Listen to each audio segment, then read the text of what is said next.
is our guest. When I mention her name, everybody listening out there would understand that it actually took us a while to get her, because she's literally busy every time. She's literally busy. To get her down for an interview is something else, and it's not because she doesn't want to sit down for the interview, but she has a lot on her hand and on her plate, to do, and it has to do with contributing, to the Nigerian film industry. I guess today combines several roles. She's a mother, she's a wife. First of all, she's a wife, she's a mother, she's a Christian, she's a director, a producer. She once tried being actress. Well, she still featured. She gets some cameo appearances. Yeah, she gets some cameo appearances. Just here. Exactly. We have no other, but in our studio today, the elegant and delectable Biodun Stevens Oladipo. Hi. Welcome. Thank you so much for having me. Sorry, I'm so tired. I'm feeling so sleepy in the AC. I can imagine. I guess you just finished a production, or you're just rounding off, or you're about to. We are prepping. We're starting tomorrow. Wow. So it's pretty much crunch time. Wow. Thank you for being here. Yeah. So if we had missed today, it would have probably... Yeah, it would have been maybe in November. Interesting. Oh, thank God we made it. Yeah. Okay, so we are starting with the first question, which we ended our news break with. And it has to do with who pays who. The producer pays, or what's the line, what's the chain of payment when you make a film? The organogram is supposed to be the producer who hires the director of the crew and then does the payment. But in the context of the news that was read, I also understand where it's coming from. I'm assuming that this person is a Yoruba film producer. Yes. And so sort of how it works there is the director is the captain of the ship. So the producer hands the director the money, and then he sources for everybody. Okay. And I say this because I'm now trying to make Yoruba films on my YouTube channel. So I know my producer, I see how she communicates to the director. And then the director sort of, sources for everybody and handles it. And many times also distributes the film. So I'm assuming that the return she's asking for, the money she's asking for here is the return on the investment. Oh, yes. okay. All right. Oh, okay. Okay. That's understandable. So let's get into it. Your production outfit is known as Shutter Speed. Yes, project. Yes. And today you turned 12. Yes. Yeah. So tell me I know you didn't just start off as Shutter Speed. There's a story behind that. I want you to tell us how you started off in the industry, navigating through the whole process before starting off your production company and now getting to where you are today. I'll try and summarize.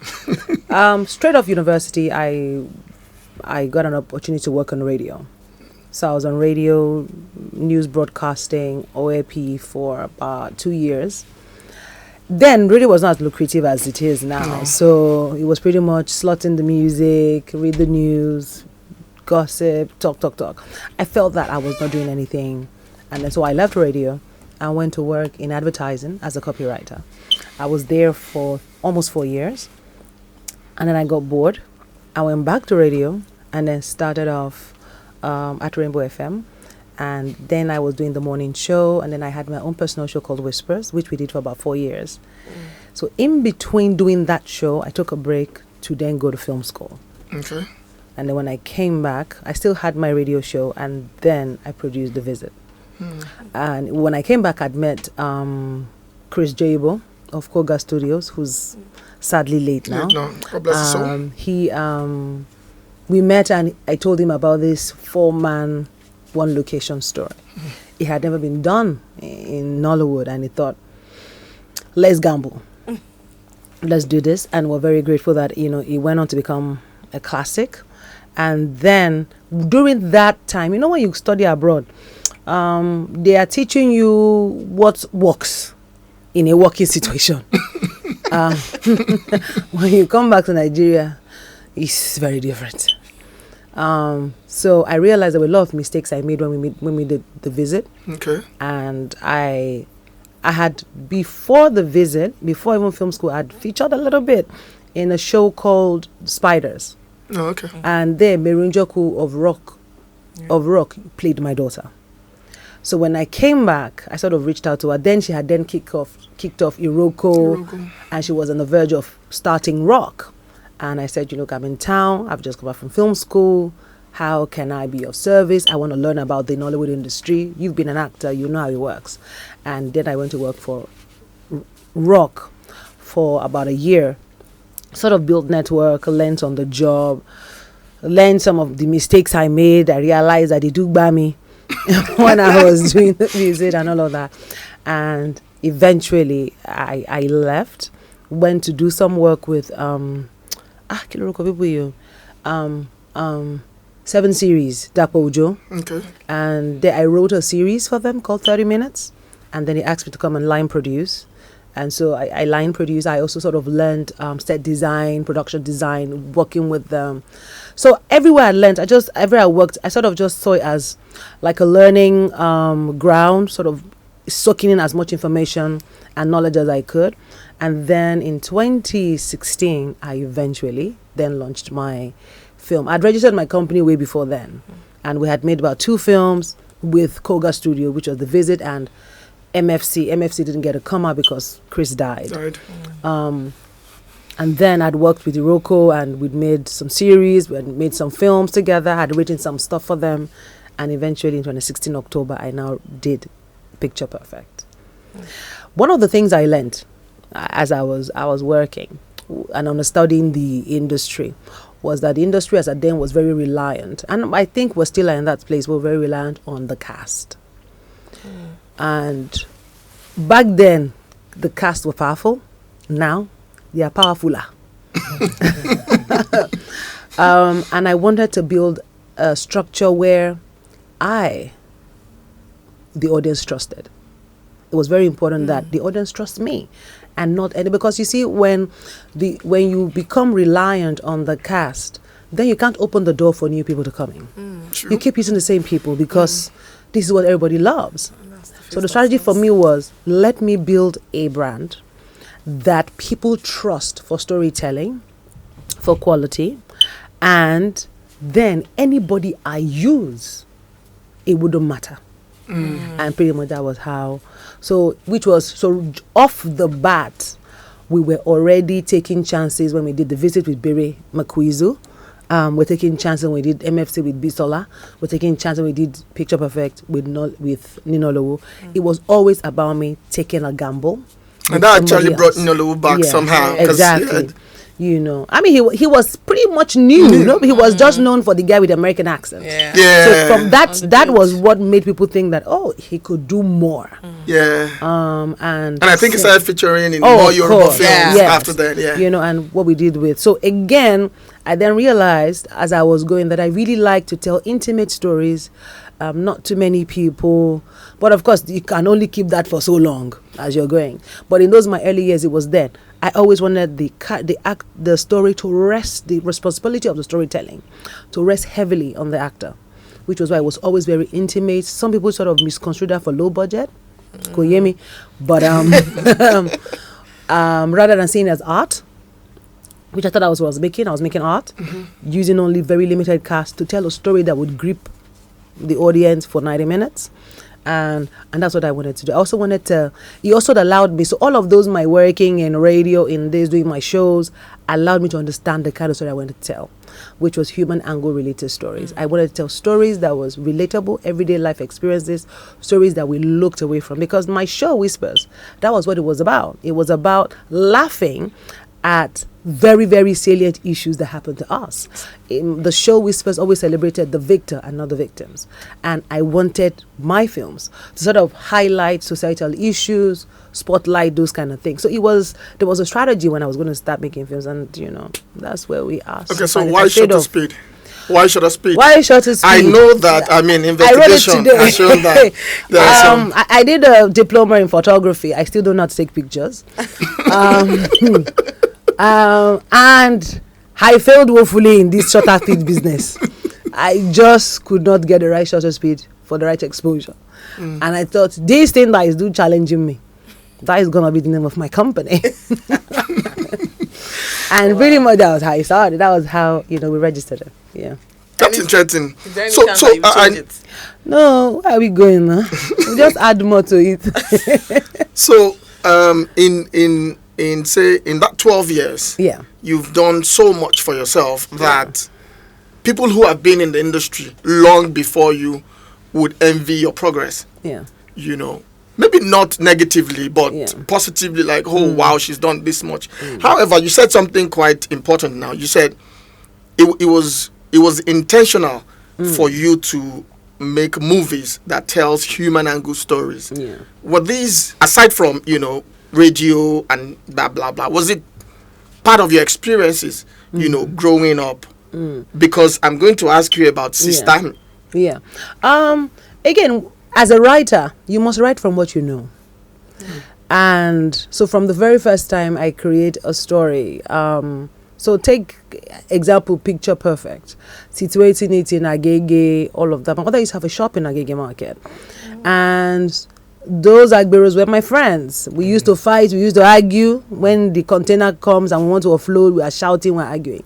It was there, and we had people we had those Agberos who were also the ones that we could rely on. Okay. And I realized that the area boys, there are some really great guys in there. So Picture Perfect was really to celebrate those people. So I write. Every time I write from what I know. I write from my experiences. I write from my good, my bad, and my ugly.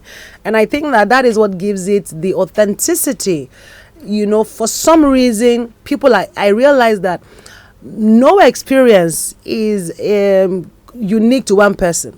When you share it, then you realize that it's quite relatable. It resonates among those watching. Which is what and it has really sort of always worked. So even in a film like The Visit, there's a fragment of my own reality in The Visit. Don't ask me.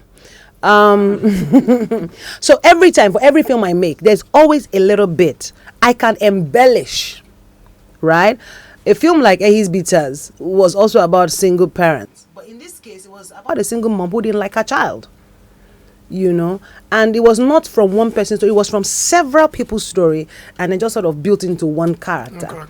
You know, so I always like to write from what I know, because I think therein lies the relatability and the authenticity of the story. Okay, so I said I was going to talk about Sister, because I know Sister is quite a hit. It's one thing a lot of people related with. It resonated across people, even those who didn't come from. It's a popular Nigerian story. But I mean, it even resonated with people who didn't come from a separated home, as the case might be.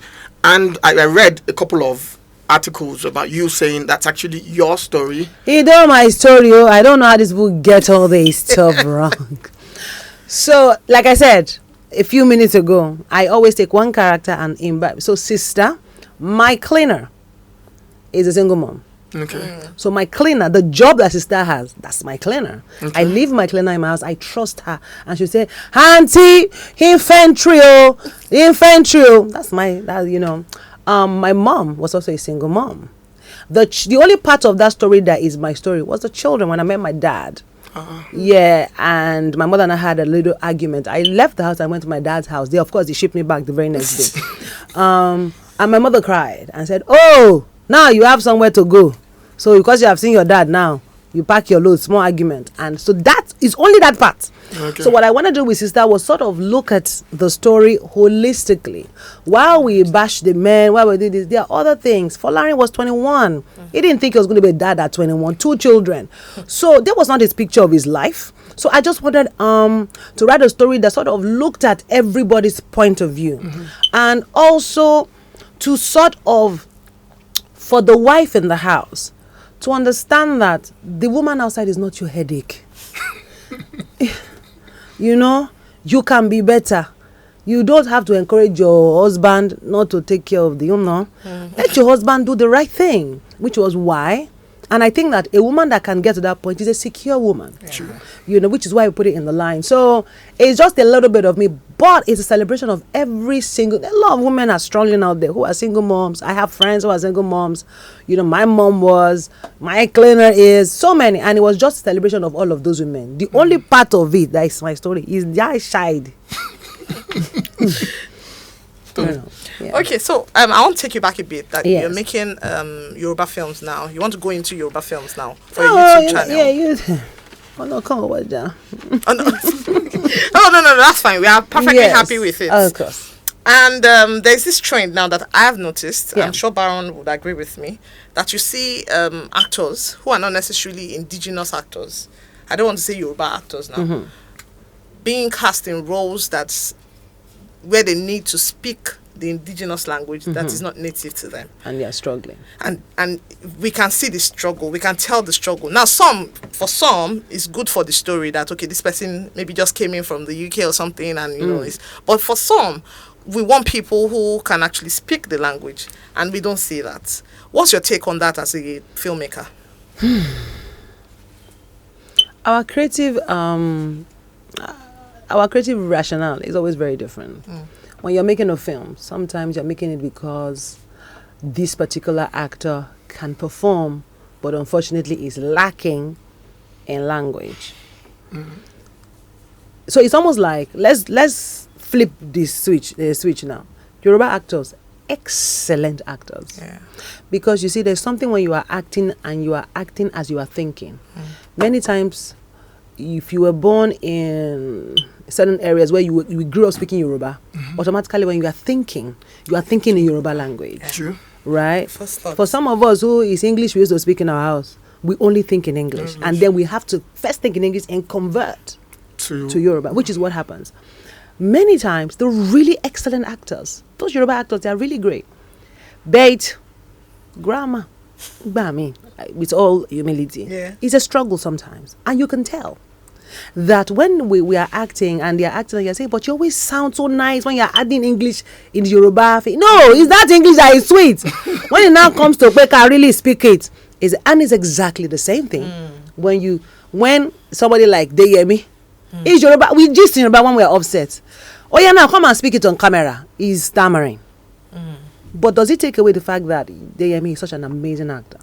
What I think that the directors should do sometimes would be let the actor, even for the actor, let them do the work. Let them do the work. Learn it. Learn the language. And if there is need, redesign the characters. Redesign the character so that it favors their weakness and it then looks like a strength. I'll give you an example. Which film I can give you now? That is an example. So let me just tell you what I do. There's a film we're making, the film is starting tomorrow. The story was initially written for a Yoruba family. Okay. But I realized that I want to sort of move from my Yoruba era into Igbo because I do a lot of films that favors Yoruba tribe. Yeah. And I'm not even Yoruba to start with. So I'm like, okay, this year, let me sort of move into my Igbo era. It means that if I'm casting, and I like language a lot in my films, you must speak a dialect.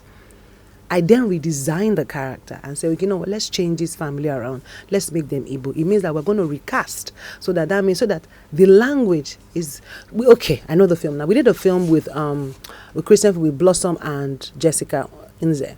Okay. They were originally Yorubas. Jessica can speak Yoruba, but Blossom cannot speak. He can't even pronounce a word properly. So I had to really beg the EP. No, I want them to speak a dialect. If Blossom is struggling, let's make them Igbo. Both of them speak Igbo. It's easy. It makes the scene, and we had shot some really beautiful scenes that they spoke, when they were in grief or in their emotional state, they expressed it in Igbo. It was beautiful. So I think for directors, you can always redesign the characters if the story allows. If you're doing a film like Epic,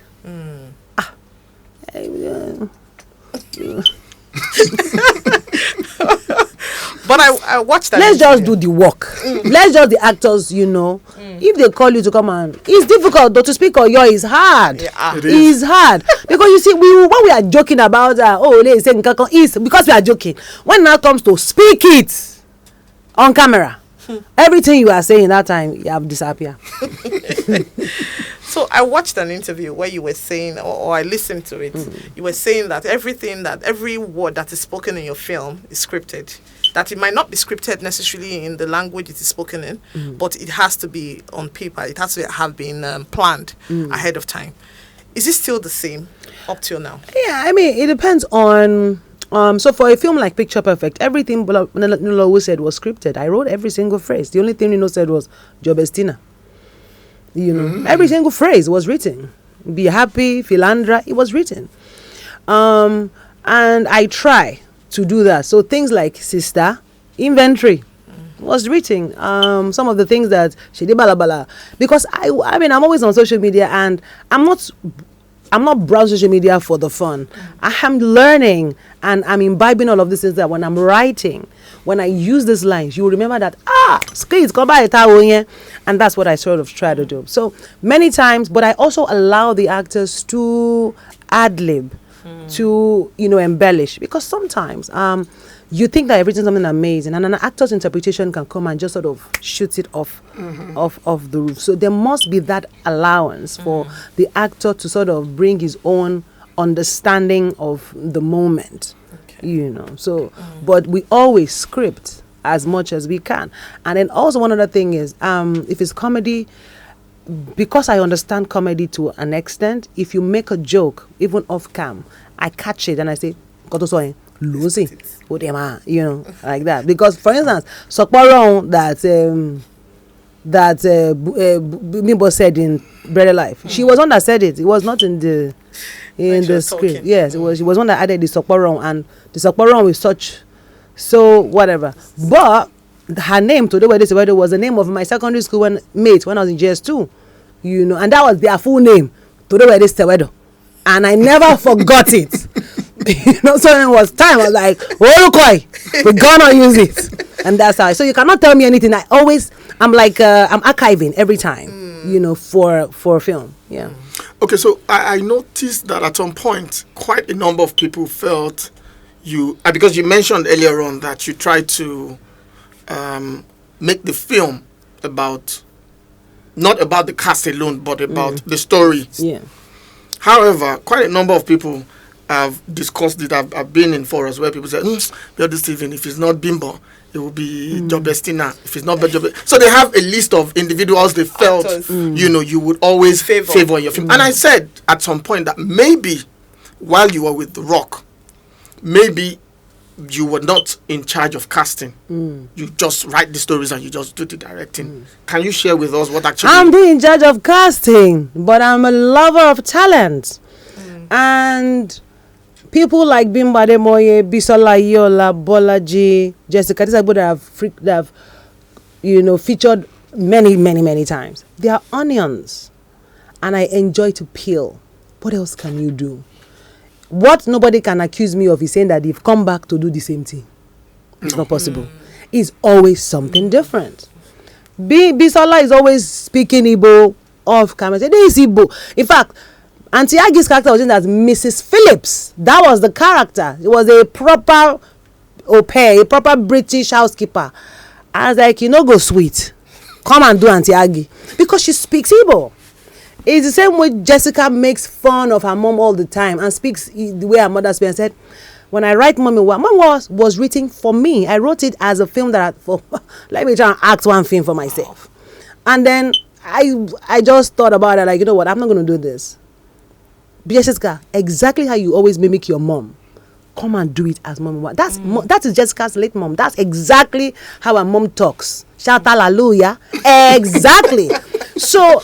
And it is all because I'm observing beyond acting, when we are all just listening, I'm looking at them.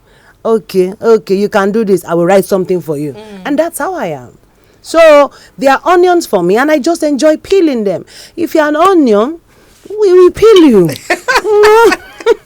Let's all pray to become onions.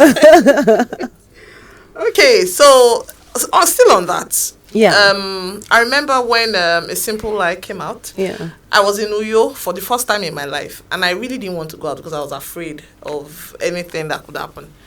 And then somebody said, okay, cinema is one thing I'm in love with. And then they said, there's a Biodun Stephen film showing in the cinema. And I was like, I didn't even know I had not heard about the film. I had not read about the film. I just wanted to go and see it because it was a Biodun Stephen film. And I loved it. So I remember that once, it was maybe 5 or 6 cars. Five, yes. It was just 5 people. And I thought when we got to a point, I was thinking, how is this going to close? It's just a lot of chaos in between with just a few people. And it was a beautiful film, I must say. With such a film, you addressed it earlier, that you said that when people see that is the characters are speaking a lot and you're creating art, that people think is low budget. But that was a cinema film that had just 5 people. When you want to create a film like that, what's your average budget for as a producer. That's what, and then what are the things that you must put in place to ensure that, yes, it's not a lot of cast, but it must come out tight. What are the things you put in place? I think one of the hardest, let me first demystify things. There's nothing like, because it's 4-person, one location is low budget. I think that people should just trash that thought in the bin. In 2013, we made The Visit with 14 million naira. I don't think we were making film for 14 million naira in 2013. Nobody was. Yes, it was one location. You get what I mean? It was one house. The house alone, and we're there for 14 days. So let's just first discard that. When we made A Simple Lie, the entire budget for Simple Lie was about maybe 31 million. Impressive. The focus is not on is one location, whatever. It is how do you engage people for 90 minutes, looking at the same thing. So it was important that the location was beautiful. That location was that was not how it was. We production designed it, we put in a lot of accessories. So, and then again, you have to have a long conversation with a cinematographer, because you have to design your shots so that it's moving, it's engaging. They are moving from kitchen to room, from room to, it has to, so that people are not tired and bored. The other thing, because the story can do so much. Then again, you cast people that can sort of make so which was what Kiki, I think that was Kiki's first film. That was because Kiki just sent me a text randomly and said, and I said, okay, but then the script go, but you should read it. And she read it, and I don't even know Kiki's acting prowess, but I knew she was funny.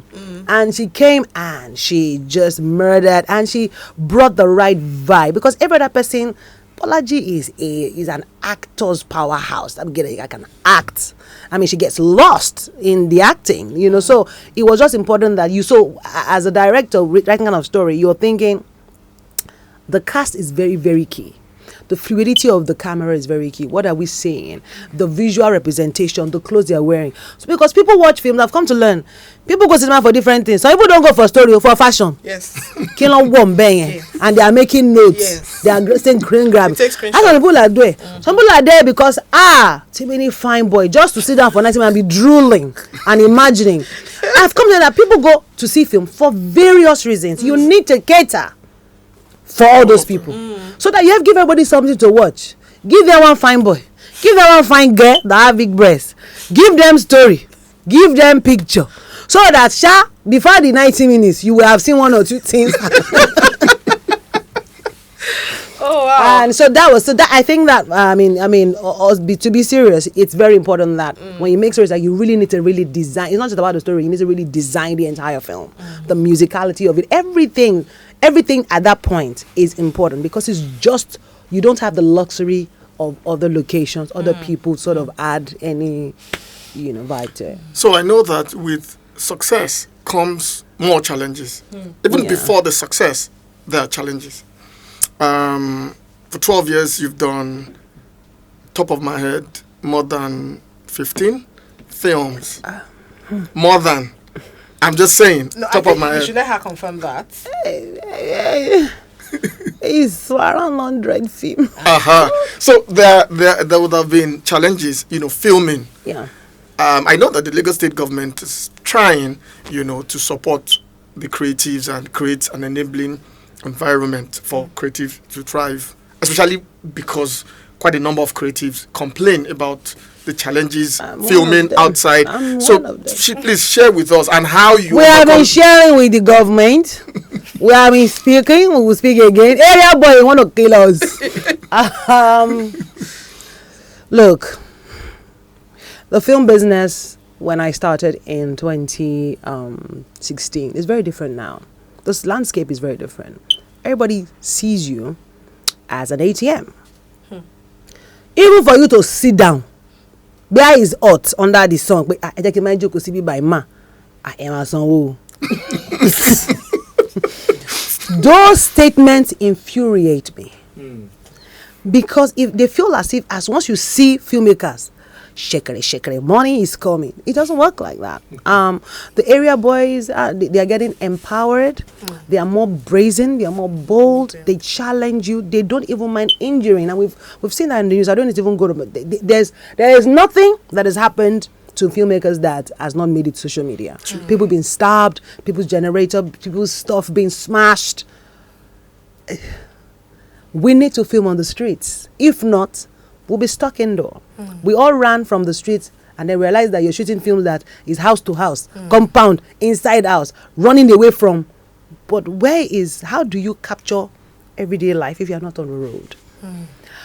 If you say, okay, let me go and rent location, I don't know what we have done to people. They hate us.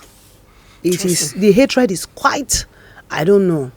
And this one I just spoke with my crew members about it. I don't understand how you see a group of young people in this present climate where young people don't want to work, where they rather look for the cheapest and the easiest way to make money. You then see a bunch of boys and girls working hard and somehow they irritate you. Somehow you don't like them coming. If you go and film in a hotel, a Yahoo boy has more dignity than the crew member. Wow. Yes. They will tell us to stand under the sun because the Yahoo boy wants to make money, even though he looks worse than we are looking. They don't care how they look at because they are paying. But they are valued. And you're asking yourself, what kind of message are you passing to these young people who are choosing to make a honest living? You're telling them that Yahoo loleshe because you don't even regard them. There's no respect. The only people that are respected in this life are the actors. I've been insulted so many times, and it's me that brought the actor, and I'm paying the actor. They've offered the actor seat, and they've shooed me to go outside. The EP. But church is life. You can't do anything about it.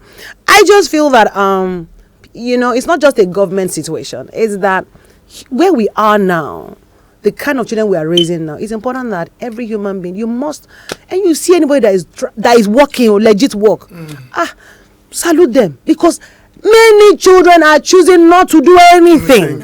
So it is, and we need to save these ones that are choosing to work.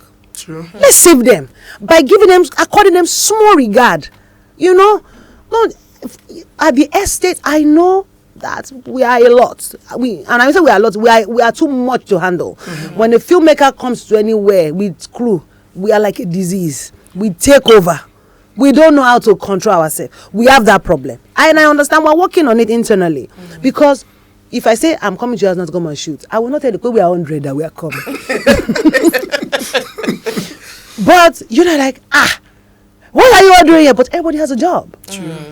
So it's difficult to accept us because we are like a mob, but we are all young people trying to work. And I work with a lot of young people, and I make sure that I sort of applaud them all the time because I know that they could have been doing a share work, they can be doing cop, they can be doing Yahoo, but they are here carrying camera and working and sweating, and we are all trying to.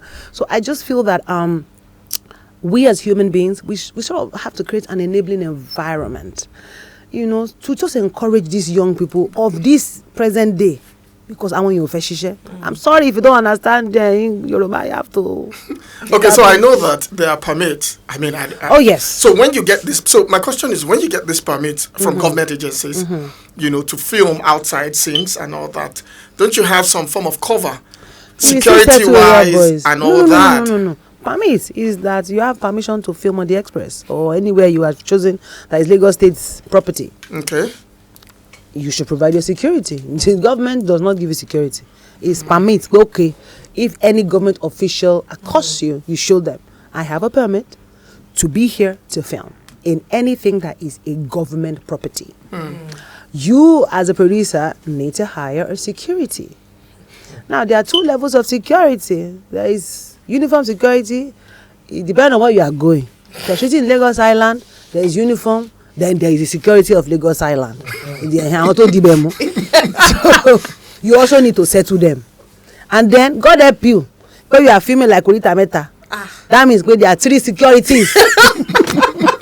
So, we are laughing at all these things. I completely, it's exhausting. It's exhausting. Can imagine. We are constantly fighting. You see all of this Yoruba that I'm speaking, I'm sounding Raz, I've localized Gidigon. because you gotta speak their language. You gotta show them, you're shouting, you're like a crazy person, just like them, just to stamp your right to be in that space. There needs to be rules and guidelines. If I have paid the market, if I've done all the needful, I don't see why one boy from one place or group of boys just tell me, why am I here? It's annoying when every single human being you meet on the road, even if you say, Auntie, please help us stand like this. Just to move away. I'm telling you. Not appear. Hey, please, camera is facing here. Ever I drove by. Move away. And disturb me. It is the it is a phrase that is the only phrase that I film a lot on the mainland, and it is saner to film on the mainland. Way saner to film. I don't like going. You see, I don't like crossing that bridge, because if you go and you're trying to film on the road once you cross the bridge, it's a different climb entirely. So when they just saw you, might change. So how did you manage the Agege? Like I said, my mother, for Picture Perfect, for Bread and Life. In fact, Bread and Life, we were right in the heart of Agege. The bakery I filmed, the owner, there were people, I've known them for years, when we were kids. So her father used to own the bakery, she owns the bakery now. So it was that. So all the Ikpatas, all the area boys there, I knew them when they were running around in Ikpata and Shotnigger. So now they have now turned to Dondadas of the area boys. So they are the same ones. So it was like, Auntie, me first shoot.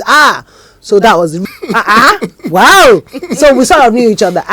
But of course, out of courtesy, you must also do the needful. You cannot just say, I'm from here, so no. You two, you will pour some water so that you can step on cold ground. Is that not what they say? Wet ground. Yeah. I just think that it's always the palm greasing is inevitable. It's inevitable. But demanding that the palm be greased before the work is done, that is where we all have. We'll grease palm. We'll grease. I mean, have you heard the kind of figures that? 300,000 wa. As if you see it, you will know it. 300,000. Just like that. And it's everywhere. I've shot in Abeokuta. It's everywhere. Abeokuta, we fought every blessed. In fact, the actors too. Everybody is fighting. Everybody, because we're tired. You know, I've shot in so many places. I've shot in unfriendly spaces, and I've shot in really, really friendly communities. Okay, really so friendly. Yes. Oh, it hasn't been all bad. Yeah, there's some communities that you have. Like we just shot last week at Bega. You know, we did the needful. We went to go and we paid. We got the permit. We went to tell Lasma that we're filming. We're going to be doing this. We went to meet the Oga of the garage, and we paid the dues. And they appointed 2 people to follow us. We must do the needful. You cannot just go now and say how to plant camera. You and your camera 2 different directions. You must do the needful, so that when they see you, they will support. What I'm saying is that even when you do the needful, when you cross that bridge, still, I don't know what is in the air in that side, but this side is still okay. So, I mean, I know you love, I say I know most times because, I mean, I've had interactions with you over the years and I've seen your growth. Yeah. You know, I know you love criticism, but as much as you love criticism, you do not like it when people talk down on your efforts and all that. So how do you inculcate, you know, feedbacks and criticism from individuals who are genuinely, you know, trying to make you better? How do you... Look, till now, I read everything. I read every review. I watch every video because I want to see where you will. I want to understand your opinion, your thoughts. I have also been able to distill between an opinion and a critique. What we have many times is an opinion. Telling me how my film should end. That's an opinion. Asking things. I just read a comment yesterday and said, oh, this person was just wearing red throughout this film. I don't understand. Is there no other color? There was no need to reply. Because clearly there is no artistic rationale near them. Even if you explain, they will still not get it. True. So I've been able to distill what is a critique and what is an opinion. I take the critique, but I do not accept opinions. And when you talk down at me, Mama, why guns blazing? Because if I fought area boy to shoot this film, the other Ikora is coming to you. Oh, why? Okay, so there's this thing that has been sort of burning in my head. Yes, please. I've all this that you have experienced, that you have seen. What's the next step for Biodun Stephen? What's the next conquest for you? Because in the past year now, for example, I've seen that you have become sort of like a social commentator. You come on social media and say things that you've seen, maybe that you've observed and that you think that people should, watch out for. And you say these things and I'm thinking, oh, is there something else in, that you're looking at? What's the next conquest aside filmmaking? Or are we going to see more of you on camera? Or are you going to go beyond that to become, to evolve into something else? With everything you've learned so far. Every new film is a conquest for me. I comment because I think that I'm not political. I'm not diplomatic. So I don't engage in anything that requires me to speak my mind so much because I don't know how to filter.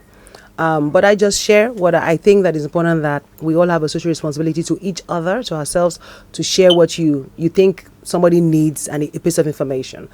But for me, the next conquest is the next film. Every film for me is a challenge.